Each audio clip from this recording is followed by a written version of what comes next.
मैं रुद्र प्रताप सिंह अपने civil career channel में आपका स्वागत करता हूं। दोस्तों, आज हम लोग lesson 7 share strength of soil के मोस्ट इम्पोर्टेंट क्वेश्चन के बारे में बात करेंगे। और दोस्तों, हम ऐसे क्वेश्चन करेंगे इस चैप्टर में जो क्वेश्चन हमारे पेपर में आने वाला होगा। ठीक दोस्तों, इसमें 5-5 नंबर वाले भी क्वेश्चन काफ़ी हैं, तो आप लोग ध्यान दीजिएगा। अगर आप लोग इसे पढ़ लेते हैं तो आपका 5 नंबर फिक्स हो जाता है।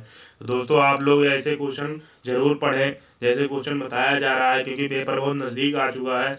तो मोस्ट इम्पोर्टेंट क्वेश्चन जरूर पढ़ें, क्योंकि ये पेपर में जरूर आपको देखने को मिलेगा। ठीक दोस्तों, तो चलिए हम दोस्तों स्टार्ट करते हैं। अपना क्वेश्चन क्या है और पहले परिभाषा से स्टार्ट करेंगे। ठीक दोस्तों, तो पहला हमारा इसका डिफिनीशन क्या होता है, इसके बारे में जानते हैं। शेयर स्ट्रेंथ ऑफ सॉइल का डिफिनीशन क्या होता है। मृदा का अपरूपण में प्रतिरोध उसकी अपरूपण सामर्थ्य कहलाती है। समझ में आया दोस्तों? मृदा का अपरूपण के प्रतिरोध उसकी अपरूपण सामर्थ्य कहलाती है। ठीक दोस्तों, फिर दिया गया है दोस्तों, मृदा अपरूपण सामर्थ्य के घटक कौन कौन होते हैं। Components of shear strength. ठीक दोस्तों, इसके बारे में जानेंगे। Component of share strength of soil. ठीक, तो पहला हमारा इसमें दिया गया है दोस्तों, घर्षण घटक क्या है। फ्रैक्शनल कंपोनेंट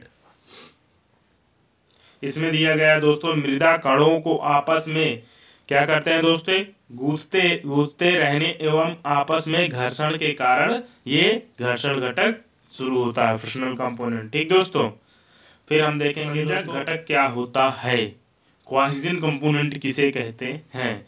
वह बल जिसके कारण मृदा कण आपस में चिपके या सटे रहते हैं संसंजक बल कहलाता है या कहते हैं। ठीक दोस्तों, वह बल जिसके कारण मृदा कण आपस में सटे रहते हैं उसे संसंजक बल कहते हैं या होता है। ठीक दोस्तों, संसंजक घटक के कारण भी मृदा में शेयर स्ट्रेंथ होती है।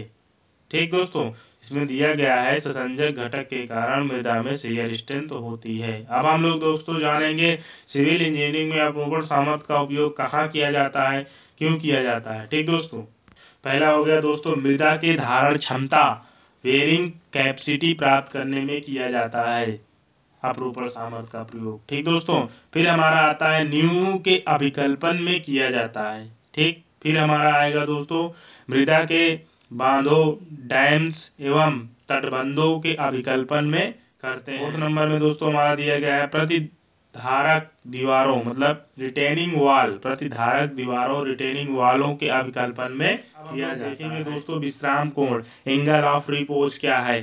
क्षैतिज में बना हुआ अधिकतम कोण जो मृदा स्वयं प्राकृतिक क्रिया द्वारा ढह कर बनाती है विश्राम कोण कहलाता है। समझ में आया दोस्तों? जो प्रकृति होती है वो स्वयं ढह कर बनाती है, उसे हम लोग विश्राम कोण कहते हैं। नोट क्या दिया गया दोस्तों, यदि मृदा लूज स्टेट में है तो विश्राम कोण का मान के आंतरिक घर्षण कोण के बराबर मानते हैं। ठीक दोस्तों, अब हम लोग देखेंगे दोस्तों कूलाम का नियम क्या होता है। Coulomb's law. कूलाम ने सन 1776 में अपरूपण सामर्थ्य हेतु एक सिद्धांत समीकरण के रूप में बनाया, जिसे कूलाम का नियम कहते हैं। मृदा की अपरूपण सामर्थ्य मृदा कणों में संसंजकता या कोहेजन मृदा पर आने वाले अभिलंब प्रतिबल नॉर्मल स्ट्रेस एवं मृदा कणों के आंतरिक घर्षण कोण जिसे बोलते हैं एंगल ऑफ इंटरनल फ्रिक्शन पर आश्रित होती है। ठीक दोस्तों, तथा अपरूपण सामर्थ्य अभिलंब प्रतिबल नॉर्मल स्ट्रेस के समानुपाती होती है। इसे देखेंगे नोट में क्या दिया गया है दोस्तों, shear strength of soil as function of stress. ठीक दोस्तों, कूलॉम्स लॉ। अब इसको जानते हैं, इसका थोड़ा डिटेल में। कूलॉम्स लॉ में दोस्तों किसको किससे डिनोट करते हैं, आइए देखते हैं। Shear strength of soil depend of friction and cohesion friction. ठीक दोस्तों, इसमें दिया गया है टाउ एफ इक्वल टू क्या दिया गया है दोस्तों, सिग्मा tan फाई प्लस सी। ठीक दोस्तों, अब हमारा सिग्मा क्या होता है इसमें आइए देखते हैं। सिग्मा हमारा होगा दोस्तों नॉर्मल स्ट्रेस, फिर हमारा दिया गया सी हमारा यहाँ होगा दोस्तों सॉइजन ऑफ फैक्टर। ठीक, सॉइजन फैक्टर क्या होता है, कोहेजन फैक्टर है। फिर हमारा आएगा फाई हमारा हो जाएगा दोस्तों एंगल ऑफ इंटरनल फ्रिक्शन। फिर टाउ एफ इक्वल टू हो जाएगा दोस्तों हमारा शेयर स्ट्रेंथ।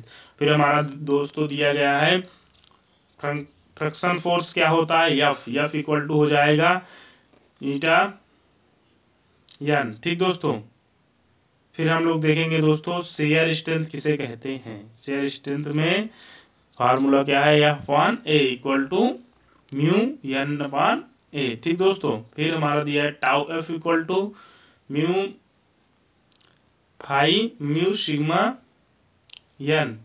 तो म्यू इक्वल टू हो जाएगा दोस्तों हमारा tan थीटा, तो टाउ एफ इक्वल टू हो जाएगा दोस्तों हमारा tan फाई क्या हो जाएगा, tan फाई और सिग्मा एन। ठीक दोस्तों, ये हमारा फार्मूला निकल के आ जाएगा। तो ये दोस्तों जितना बताया जा रहा है 5 नंबर का क्वेश्चन है कूलॉम का नियम, इसको आप डिफिनीशन लिख के इसी तरह फार्मूला लेके आएंगे तो 5 नंबर आपको। ये दोस्तों थोड़ा जान लेते हैं मॉडिफाई कूलॉम्स लॉ क्या था, कूलॉम्स का संशोधित नियम क्या था। टरजागी ने कूलॉम द्वारा दी गई समीकरण में सुधार किया। उन्होंने कहा कि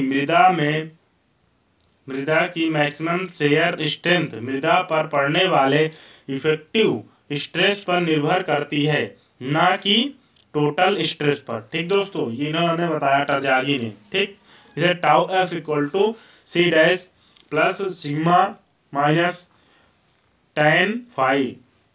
ठीक दोस्तों, dash tau F equal to क्या है, shear strength, c dash equal to क्या है दोस्तों, आभासी ससंजकता जिसे बोलते हैं। ठीक दोस्तों, फिर हमारा दिया गया फाई माइनस दिया गया ऊपर दोस्तों, तो इसका मतलब क्या हो जाएगा, प्रभावी नहीं, फाई है दो, ये सिग्मा माइनस ऊपर दिया गया दोस्तों, सिग्मा माइनस इक्वल टू हो जाएगा प्रभावी प्रतिबल, और फाई माइनस इक्वल टू हो जाएगा आंतरिक घर्षण कोण।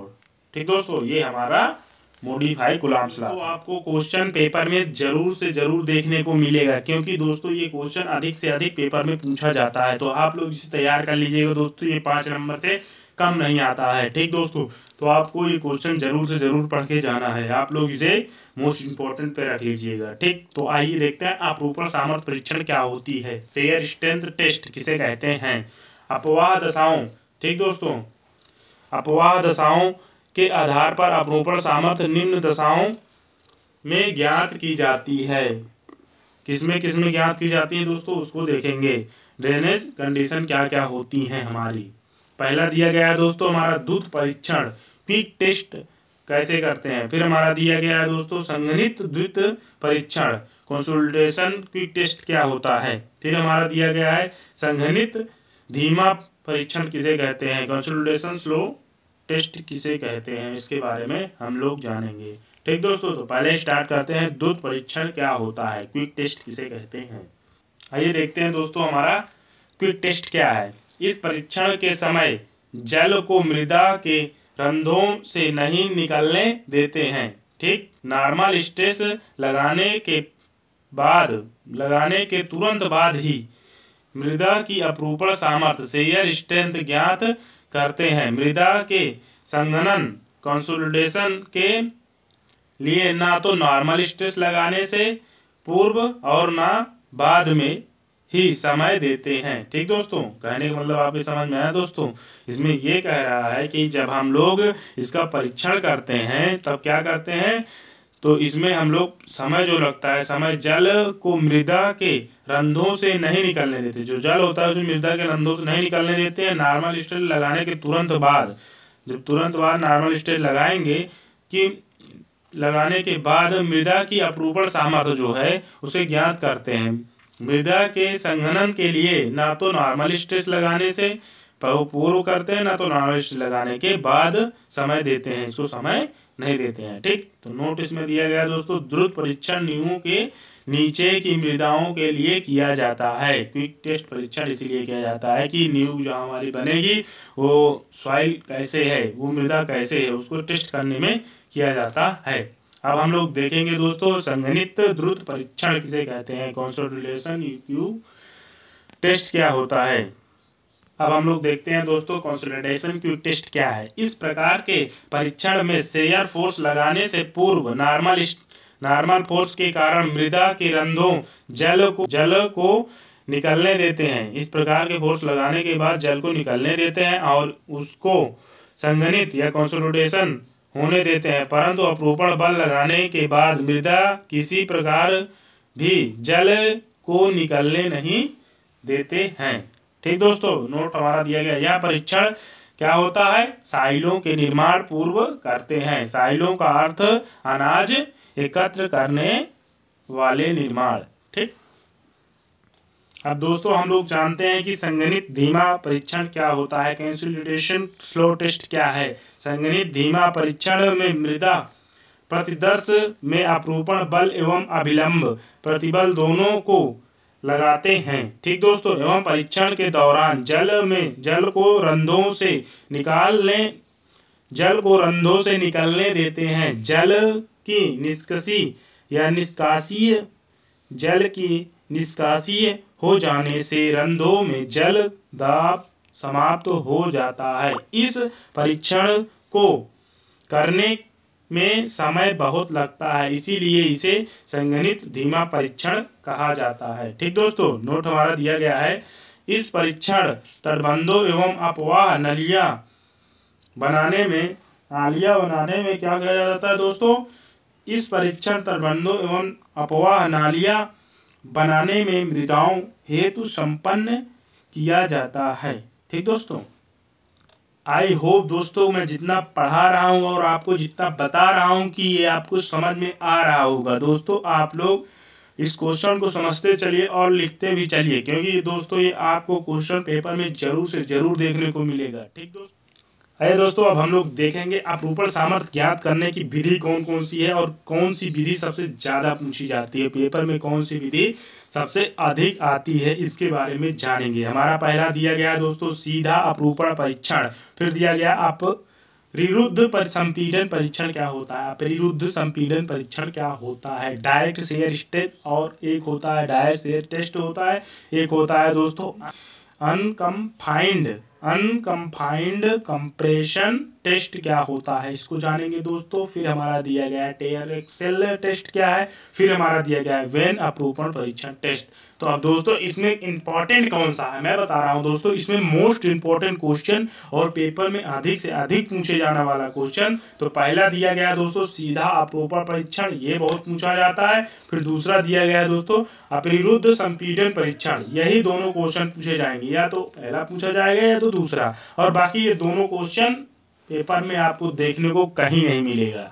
क्योंकि मैं आज तक देखा हूँ जितना पेपर उठा के अगले पिछले 10 सालों का, तो दोस्तों सब में यही दोनों क्वेश्चन आए थे, या पहला पूछ लेता था या दूसरा। तो दोस्तों आप लोग इसी में से एक क्वेश्चन आप लोग पढ़ के जाइएगा, तो दोस्तों इसमें से आपको एक क्वेश्चन जरूर से जरूर देखने को मिलेगा। ठीक दोस्तों, तो आइए चलते हैं अपना पहला क्वेश्चन स्टार्ट करते हैं। हम लोग अपना स्टार्ट करते हैं। सीधा अपरूपण टेस्ट क्या होता है? शेयर स्ट्रेंथ ज्ञात करने के लिए प्रयोगशाला में सीधा शेयर टेस्ट किया जाता है, जिसमें इसमें क्या होता है दोस्तों, एक वर्गाकार बॉक्स होता है जिसमें मृदा प्रति दर्श को रखा जाता है। ठीक दोस्तों, बॉक्स की माप कितना होती है? 6 centimetre into 6 centimetre into 2 centimetre होती है। यह बॉक्स 2 हिस्सों में बांटा जाता है। बॉक्स को एक पात्र में क्या करते हैं? रखते हैं। ठीक दोस्तों, पात्र को रोलर पर रखा जाता है। ठीक, शेयर फोर्स लगाने पर यह पात्र रोलरों के माध्यम से गति कर सकता है। क्या होता है दोस्तों, जब रोलर पर रखते हैं तो यह रोलरों के माध्यम से गति कर सकता है, या रोलरों के ऊपर घर्षण मुक्त चल सकता है।